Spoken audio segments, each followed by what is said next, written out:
The auctioneer's hammer was about to fall when she stepped forward. In a crowd of hardened men and hollow stares, she, a woman in a deep blue dress, calm eyes burning with something fierce, raised her hand. $500. That was the bid that saved a 19-year-old boy from a life in the copper mines and from the kind of hands that never healed what they hurt. His name was Thomas. And that morning in the dusty heart of Millfield, a single choice would change everything. He'd never kissed a girl, never held a woman's hand. But now, he was being sold like cattle, to pay for a debt his father had gambled away, to a man who liked breaking families just to watch them bend.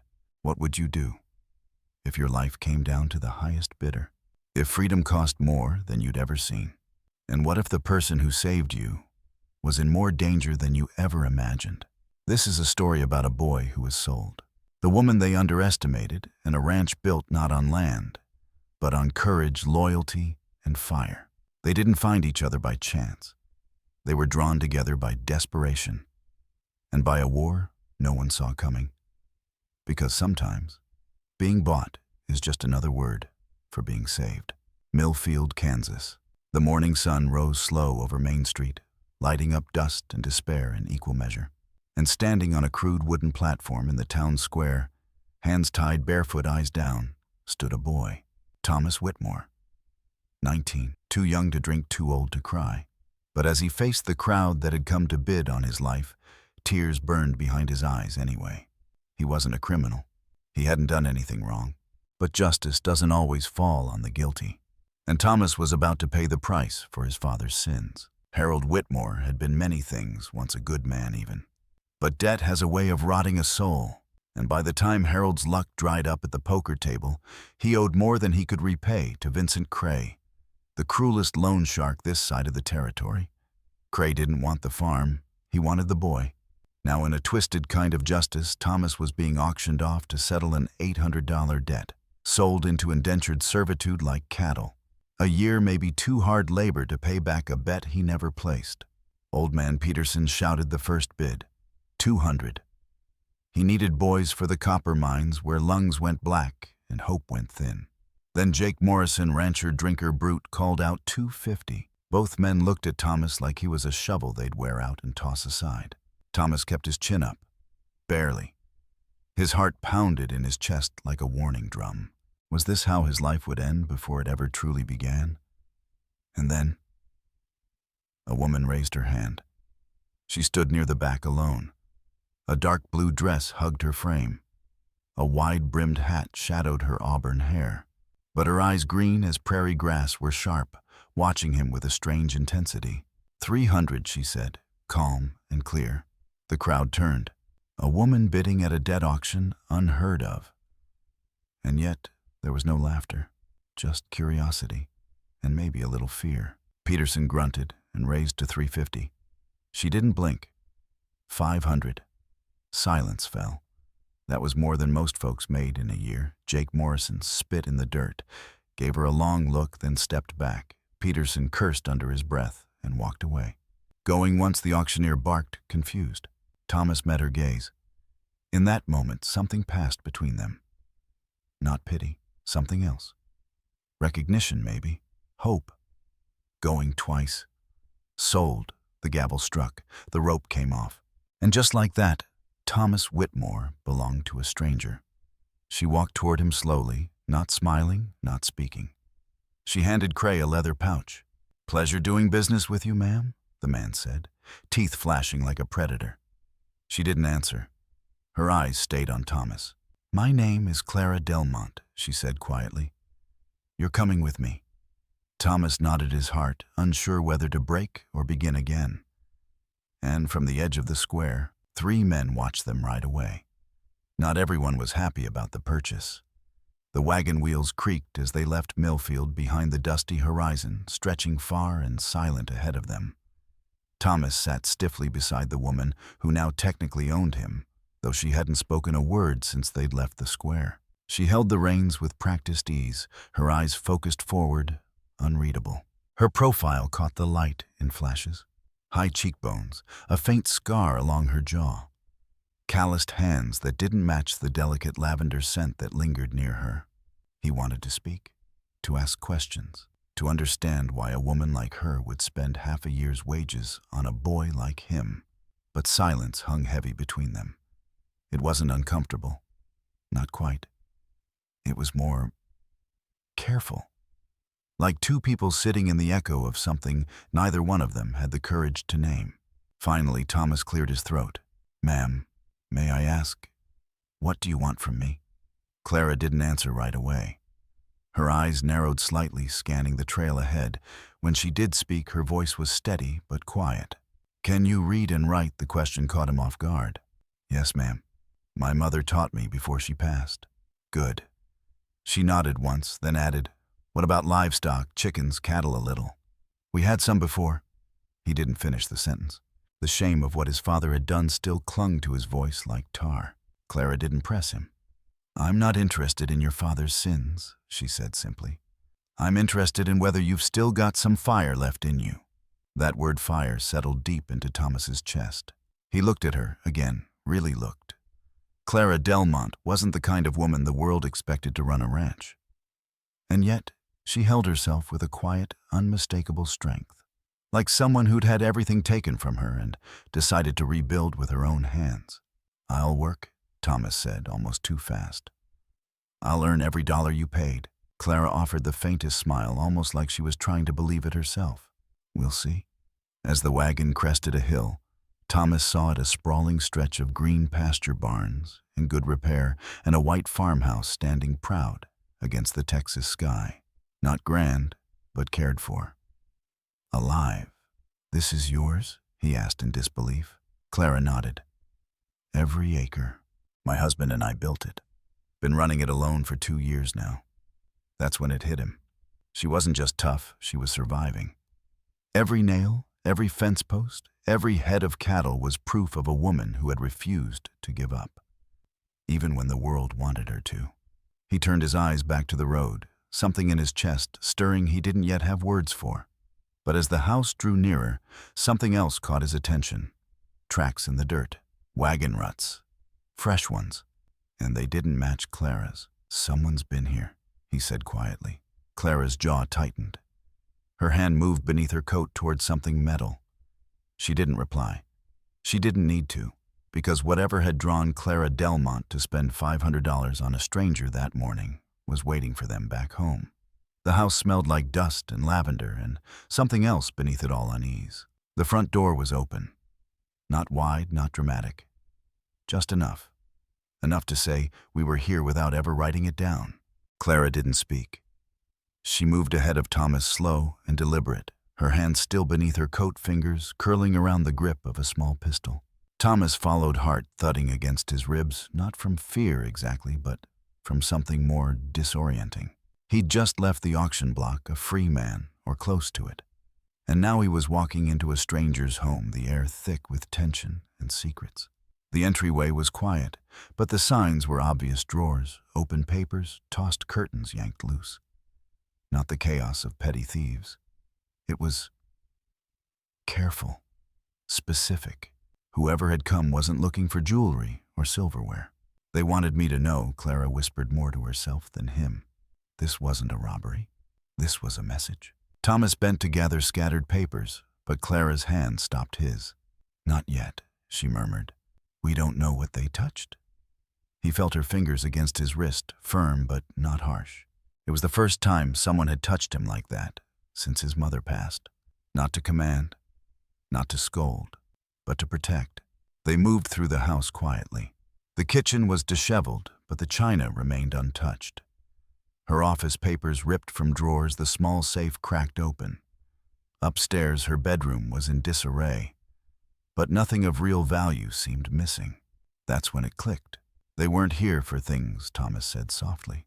They were here for land. Or what proves you own it.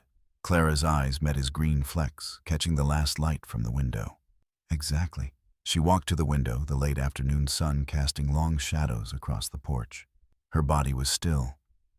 But Thomas noticed something, her left hand resting over her right shoulder, then pulling away just slightly, as if something hurt beneath. And that's when he saw it. A dark stain seeping into the back of her dress, small but growing. "You're bleeding," he said.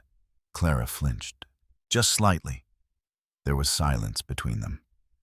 A quiet that spoke volumes. Then, like a dam breaking, Clara sighed. There was a fourth man, waiting by my wagon after I left the general store this morning. He had a knife, asked where I kept my land deeds. Thomas stared at her. "He cut you." She shrugged, then winced. I fought him off. But not before she stopped, as if even now she didn't want to give him the satisfaction of finishing the story. It hit him in a way nothing else had. This woman who had saved him stood there bleeding, still trying to protect her land, her pride, and maybe even him. "I want to help," Thomas said. She gave a small, weary laugh. "You are helping, Thomas? You're still standing here, aren't you?" But it wasn't enough. Not for him. As the shadows grew long across the prairie, Thomas realized that land wasn't the only thing under threat. Sometimes the real target wasn't the fence line or the title deed. It was the soul of the person who dared to defend it. And Clara Delmont, she was defending everything she had left.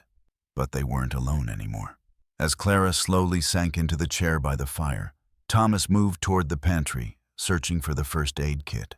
What neither of them knew yet, what neither could see in the stillness of that evening light, was that far down the hill, 3 riders had returned. This time they weren't just sending messages. They were coming to collect. The wound was deeper than Clara let on, and the silence between them, as Thomas cleaned it, felt heavier than any words could break. He knelt beside her in the flickering light, hands trembling not because of the blood, but because of what it meant. Because a woman like Clara Delmont didn't bleed lightly. The bandages were clean, the cut neat. But it wasn't the wound that shook him. It was the way she gritted her teeth and said nothing. No complaint, no whimper, no cry for sympathy. Just quiet endurance. The kind that comes from too many nights facing the world alone. She caught him watching her, and for a moment something softened in her expression. "You ever patch someone up before?" she asked. Thomas shook his head. "No, ma'am." She smiled faintly. "Could have fooled me." He looked down ashamed at the clumsiness of his hands. But she placed her palm gently over his wrist, warm, firm, steady. "You did fine." Outside, the wind had begun to shift. Not strong, but insistent, like it was trying to warn them. And in the distance, carried faintly on the air, came the unmistakable sound of hoofbeats. Clara froze. She was on her feet a second later, reaching for her rifle with a speed that came not from panic, but from practiced fear. The kind that lives in your spine long after the threat is gone. Thomas followed her to the window. 3 riders. Slow, steady, deliberate, making no effort to hide. One of them, a man with a wide-brimmed hat and a jaw that seemed carved from stone, called out across the front yard. "Clara Delmont," he shouted. "We're here to talk." But his hand was already resting on the butt of his revolver. Clara sighed. "They always want to talk. Right up until they start shooting." Thomas swallowed hard. "Who are they?" "Steele's men," she said. "The one speaking, Buck Harrison. He handles the dirty work." Thomas gripped the rifle she had given him, feeling the weight of it in his hands. But the fear wasn't just about bullets or gunmen. It was about her. The idea that someone might hurt her again. That they might burn her ranch to the ground and walk away without ever knowing what they destroyed. "I'll go out," she whispered. "Try to buy us time." But Thomas shook his head. Not alone. Clara looked at him, really looked. And something shifted behind her eyes. A recognition, not of strength or bravery, but of loyalty. "You're not just some scared boy from a farm, are you?" "No, ma'am," he said. "Not anymore." Before she could answer, a voice rang out again. "You've got 10 seconds, Clara. We're not patient men." And then, like the sudden crack of a whip, everything exploded. A torch sailed through the air, landing on the porch with a dull thud. Flames licked up the wooden beams like hungry fingers. Another followed, then a third. And just like that, the front of the house was ablaze. Smoke filled the hallway. The walls began to glow orange. "Back door," Clara yelled. They ran, Thomas ahead, Clara behind, but just before he reached the exit, he turned. And that's when he saw him. The 4th rider. The one with the knife. Inside the house. He hadn't come to talk. He'd come to finish what he started. Thomas didn't hesitate. He slammed into the man with everything he had. Rage, fear, instinct, all rolled into one desperate act. The rifle dropped. Fists connected. The man's knife went skittering across the floor. Clara appeared behind him, breathless face flushed with smoke and fury. Together they drove the attacker back until he finally stumbled and fell out cold. And for a moment, the house was quiet again. Not safe, not free, but quiet. Thomas turned to Clara, breathing hard. "I told you," he said, voice hoarse from the smoke. "You're not alone anymore." She looked at him like she'd never really seen him before. Maybe she hadn't. And just maybe in that burning house, as the first battle of their shared war began, trust was finally born. Not in words, not in promises, but in blood. And far off in the night, beyond the flames and broken windows, came the sound of more riders. The war for Clara's land and Thomas's future had only just begun. The world always tells you that manhood comes with age. But in truth, it often arrives without warning. Through fire, through fear, through a single night when you're forced to stop being a boy because someone needs you not to be. Thomas Whitmore had never held a gun in anger before that night. Never fought to protect anything more than the hens on his family's small farm.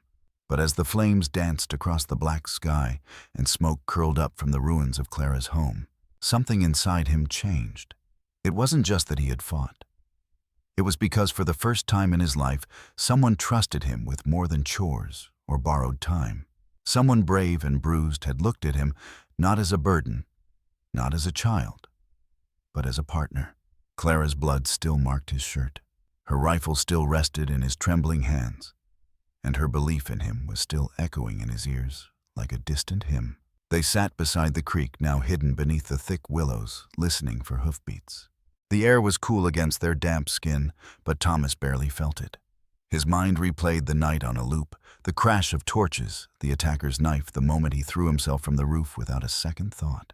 He hadn't been brave. He'd been terrified. But courage isn't the absence of fear. It's what rises in the space between fear and failure, and pushes forward anyway.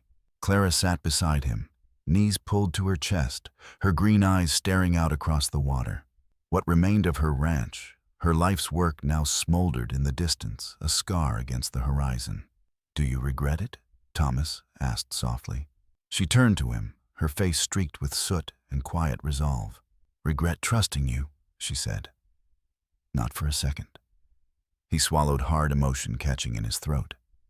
He hadn't known how much he needed to hear that. To be needed. To be enough. "I was scared," he admitted. "Still am." "So was I," she whispered. "I still am." There was something powerful in that confession. Not weakness, but honesty, shared between two people who had survived something together and would never again be the same. Thomas wasn't the same boy who had stood humiliated on the auction block that morning. He wasn't the same son who'd once felt defined by his father's debts. He had stood in fire. He had fought for someone else's life. And he had proven to himself, if no one else, that he was worth more than the price paid for him. He looked down at his hands. They were scraped, blackened, calloused, but they were his. And for the first time, he was proud of what they'd done. Clara reached over her fingers, brushing lightly over his wrist, a gesture soft, grounding, real. "When Samuel died," she said, "I thought I'd never trust anyone again." Thomas didn't speak. He just listened. "You reminded me," she continued, "what it feels like to have someone beside you who doesn't run." A pause. The wind rustled the reeds. Somewhere far off, a whippoorwill called out into the dawn. "Thomas?"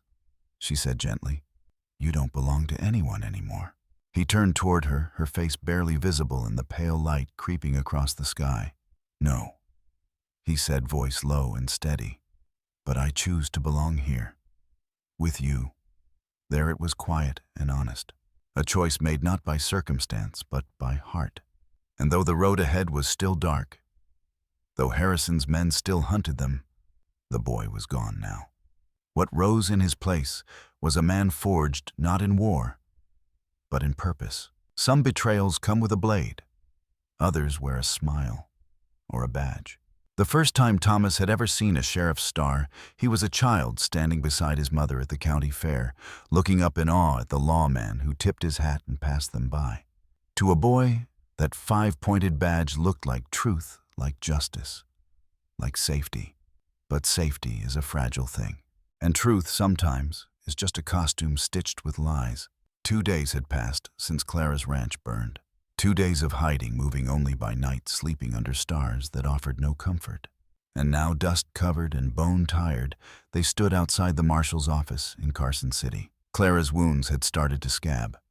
Thomas's hands had blistered from gripping the reins too tightly. But worse than the pain was the fear, the question they didn't dare speak aloud. Would anyone believe them? Inside the office was quiet. The man behind the desk wore the uniform, well-polished boots, clean hat, a thick mustache that curled at the ends. His badge glinted in the sunlight streaming through the window. It should have been a symbol of protection. But Thomas felt a chill crawl up his spine the moment their eyes met. "Marshal Horace Whitlow," the man said, voice smooth as oil. "You must be Clara Delmont and—" The boy. Thomas flinched. The boy. As if he still had a number on his chest and a rope around his wrists. "We've brought evidence," Clara said, voice steady, despite the fatigue. "Of land theft, bribery, violence." Whitlow smiled. "Well now," he said, leaning back in his chair. "That's quite a list." He didn't ask to see the documents, didn't ask about the fire or the attack or the men who'd tried to burn them alive. Instead, he asked who they'd told. And when Clara answered truthfully, carefully, that no one else knew they were here, the door behind them clicked shut. Thomas turned slowly. 2 deputies now stood blocking the exit.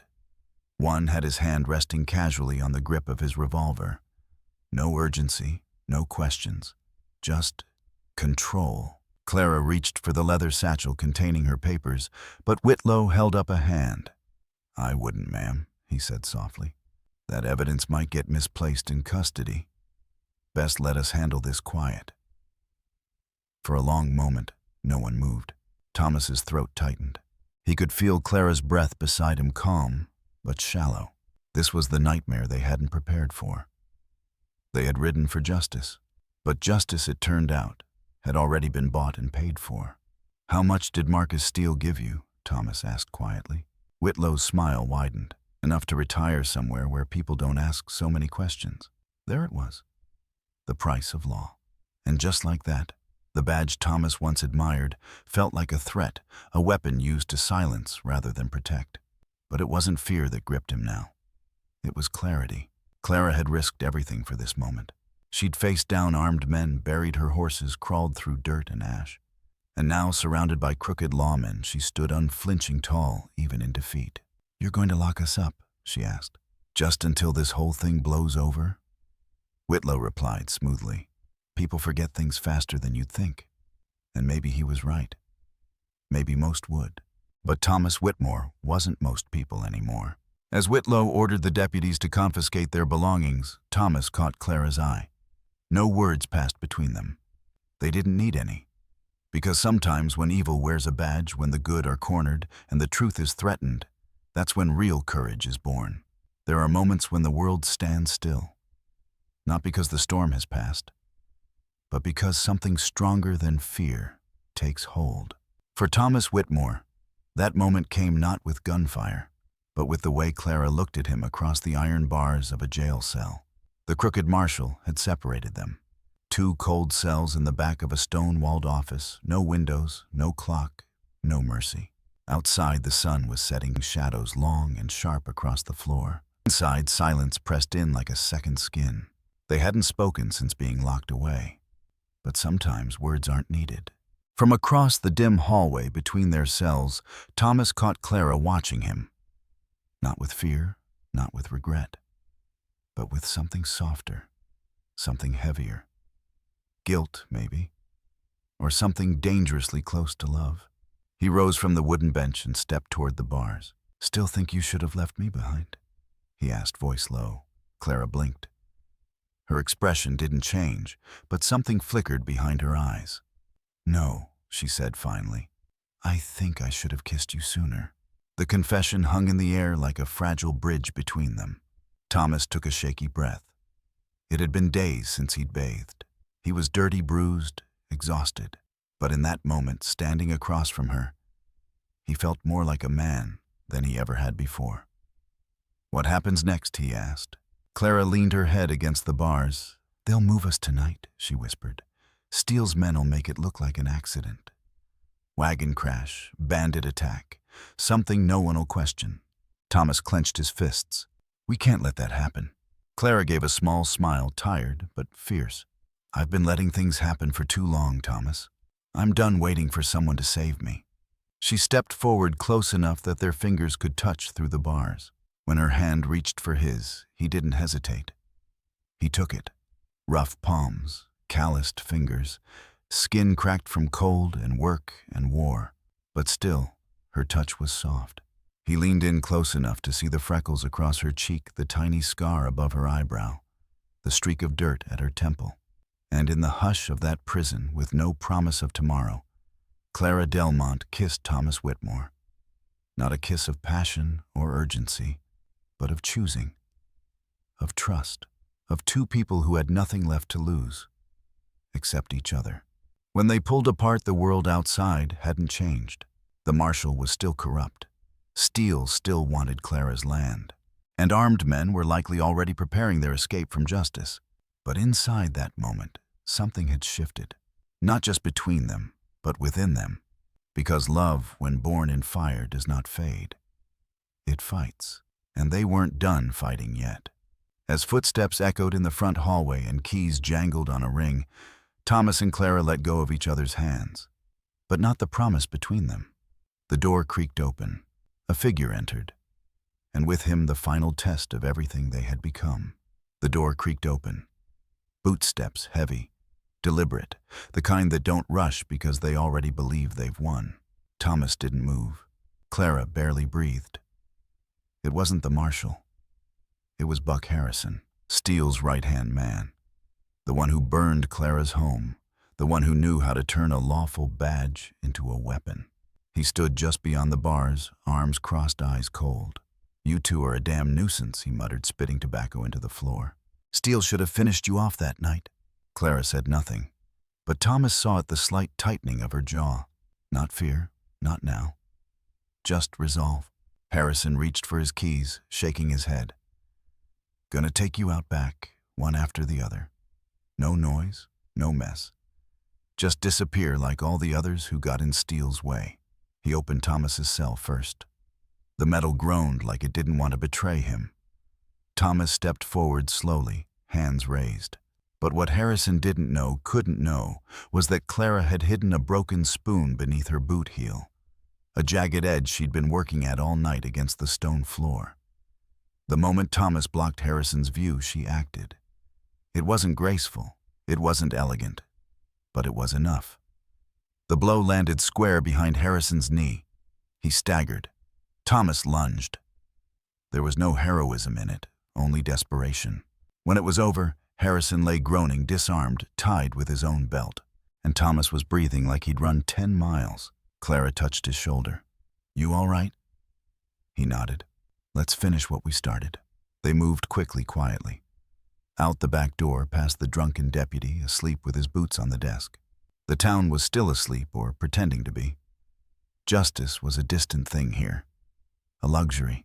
They slipped into the shadows behind the jailhouse, crossed the alley behind the general store, and ducked into the thicket that lined the river bend. The moon was barely visible behind a veil of low clouds, but they knew where to go. The willows. Willows Clara's late husband had planted for shade and beauty now became shelter for fugitives. They followed the creek downstream, boots sinking in mud breath, fogging in the early morning chill. Water splashed at their ankles. Owls called somewhere in the distance. Neither spoke. It wasn't silence of fear, it was reverence. They were walking the edge of everything between the past and a future that hadn't yet taken shape. And as the first light of morning painted gold across the horizon, Clara reached for Thomas's hand. He took it. No words, just fingers entwined, the warmth of skin against skin, and a promise that neither would walk alone again. When they reached the rise above the valley road, They could see the silhouette of the territorial marshal's outpost on the far ridge, still an hour's ride away. But reachable. Hope was no longer just an idea. It had shape now. Distance. Direction. Clara looked at Thomas, her eyes soft but clear. "This isn't the end," she said. "No," he answered, "but it's the beginning of the end." And with that, they climbed into the shadows of the trees, moving together toward the last and most important chapter of their story.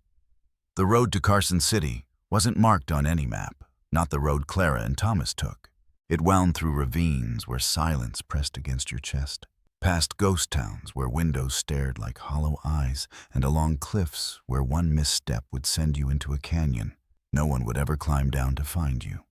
They rode by night and rested by day, sheltering in abandoned sheds, creek beds, or under the canopy of old cottonwoods that whispered stories of those who came before. Clara didn't say much. Her eyes stayed fixed on the path ahead. But Thomas could tell her thoughts weren't on the trail they were on, everything she'd left behind. The ranch, the horses, the house she and Samuel built with their bare hands. All gone. And yet, she rode forward. With her rifle strapped behind her, a satchel of documents at her side, and a quiet fire in her that nothing, not men, not fire, not fear, had been able to put out. Thomas watched her from behind as they rode, trying to understand the depth of what she'd endured. The woman who bought him at an auction had lost more than land. She'd lost legacy, safety, dignity.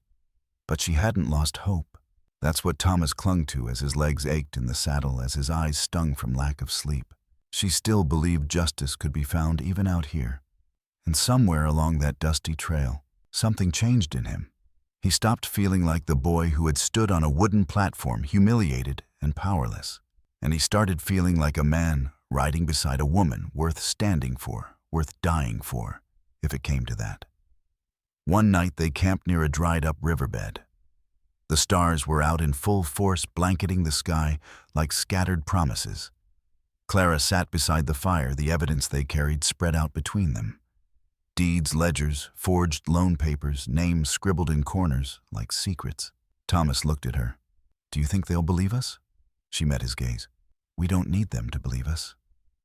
We just need one man, the marshal. If he sees what I've seen, if he hears what we've lived," she trailed off, her voice heavy, "then maybe this ends with the law instead of another bullet." They sat in silence after that, the crackle of the fire the only sound. But in that quiet, something settled between them. Not certainty, not safety, but the unspoken truth that they'd gone too far to turn back. By dawn they were riding again. The peaks of Carson loomed ahead, like judgment and redemption all at once. And as the sun lifted over the distant hills, bathing the land in golden light, Thomas leaned toward Clara. "We're almost there," he said softly. Clara didn't answer. She just reached out and took his hand in hers, right there in the saddle. She didn't need words. Her grip said it all. This wasn't about revenge. This wasn't even about land anymore. This was about every man who thought they could silence a woman with fire, about every boy who was sold before he had a chance to become a man. It was about truth. And truth, when spoken without fear, was the one thing even the most powerful men couldn't bury. As the city came into view, flags fluttering atop the marshal's office wagons, bustling through the streets, Clara inhaled deeply. "This is it," she said. And Thomas, with every scar and memory etched into his heart, nodded. It's time. In the end, it wasn't bullets or badges or even courtroom victories that defined their story. It was the choice to stay when leaving would have been easier. To love when fear had built walls too high to climb. To believe not in justice handed down from above, but in the kind you build with your own hands. Clara and Thomas weren't heroes in the way the dime novels like to tell it. They were just two people who refused to let cruelty write the last chapter of their lives. And that's the truth about the Old West. Most folks forget. It wasn't just a land of shootouts and saloons.